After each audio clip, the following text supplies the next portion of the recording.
The marble mausoleum air was thick with perfume, insincerity, and the metallic scent of old money. I stood beside Eleanor, my wife, watching the pastor eulogize her grandfather, the tycoon Elias Thorne. Elias, who built an empire, who controlled everything, even from the grave. Eleanor was crying. No, she was performing. Her hand, perfectly manicured, found mine, but her eyes, wide and dry, kept darting to the mahogany coffin. I squeezed her hand, a habit, a lie. Control the muscle in your jaw. Hold the rage behind your eyes. The will reading was an hour later. It was fast, brutal, and predictable. The yacht, the penthouse, the $27 million company, all to Eleanor. The legacy secured. The room breathed a collective, jealous sigh of relief. The money stayed in the direct line. Then she turned to me. A slight, malicious smile played on her lips. She held out a small, crumpled envelope. It was cheap paper, unlike the heavy stock of the Thorne estate. "From my grandfather," she said, her voice dripping with false pity. Laughter, thin and sharp, erupted from Eleanor's cousin, Julian. I felt the sound like a punch to my stomach. I opened the envelope.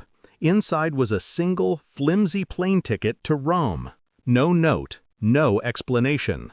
A parting gift for the loyal husband, Julian sneered. My blood ran cold, but my face remained a blank mask. Confusion was my only shield. A trip? Why Rome? Why just a ticket? Why now? This isn't a gift. This is a message. The suspicion, a thin, icy needle, pierced through the layers of my practiced calm. It wasn't the insult of the ticket that mattered, it was the glance, the look Eleanor and Julian exchanged right before the laughter broke out. Not of shared amusement, but of a shared, deep, triumphant secret. It was too quick, too knowing, too cruel to be anything else. That look was the crack in the facade.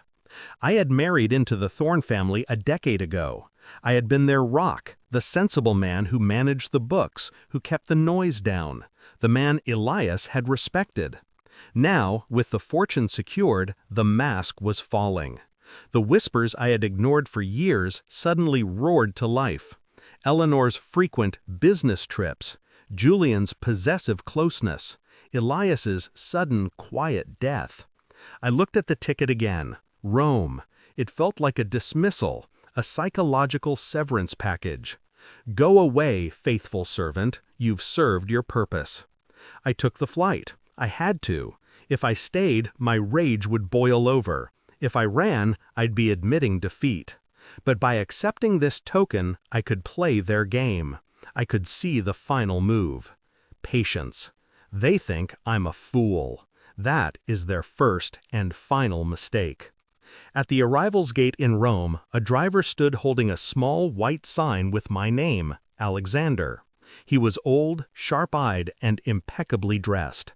He didn't smile. I approached him. "Alexander," I confirmed, my voice even.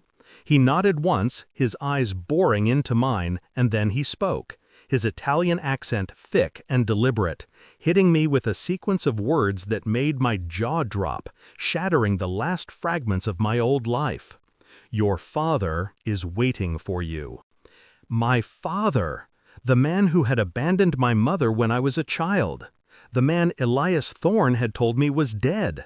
The man I had not thought about for 20 years. A lie, a 20-year deception. The driver led me not to a hotel, but to a walled villa overlooking the sea. Inside, waiting in a sun-drenched study, was a man I recognized only from old faded photographs. But he wasn't alone. Seated beside him was a team of lawyers, and on the desk, not a will, but a thick file marked with a single black wax seal. My father spoke, his voice low and rich. "Elias Thorne was my brother, Alexander. He didn't pass away. He was assisted. And you," he gestured to the file, "are not merely his grandson-in-law. You are his blood." The truth was a tidal wave. My mother, years ago, had been Elias Thorne's daughter.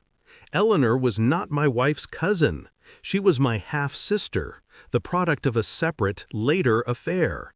The entire Thorne empire, including the $27 million company, the yacht, the penthouse, the entirety of the inheritance I was excluded from, it all belonged to the bloodline Elias had tried to protect.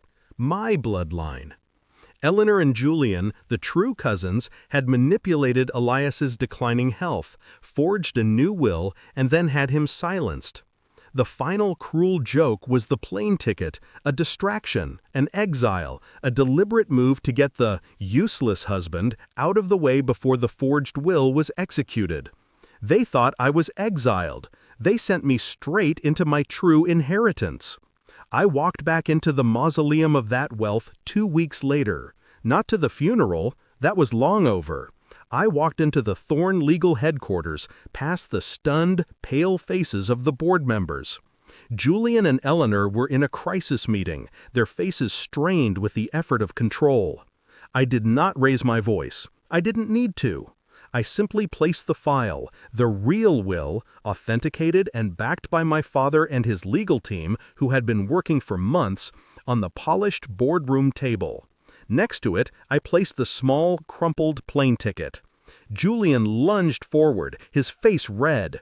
Eleanor just stared, her eyes wide with a terror more profound than any grief she had shown at the funeral. "You knew?" she whispered. I didn't answer. I just pushed the plane ticket toward her with the tip of one finger. "That ticket," I said, my voice cold and surgical, "was your first mistake. You tried to send me away. Instead, you sent me home." The shock broke her. The terror of losing everything she had betrayed her family for. The realization that the fool she had mocked was the one Elias had truly placed his trust in. The vindication was quiet, absolute.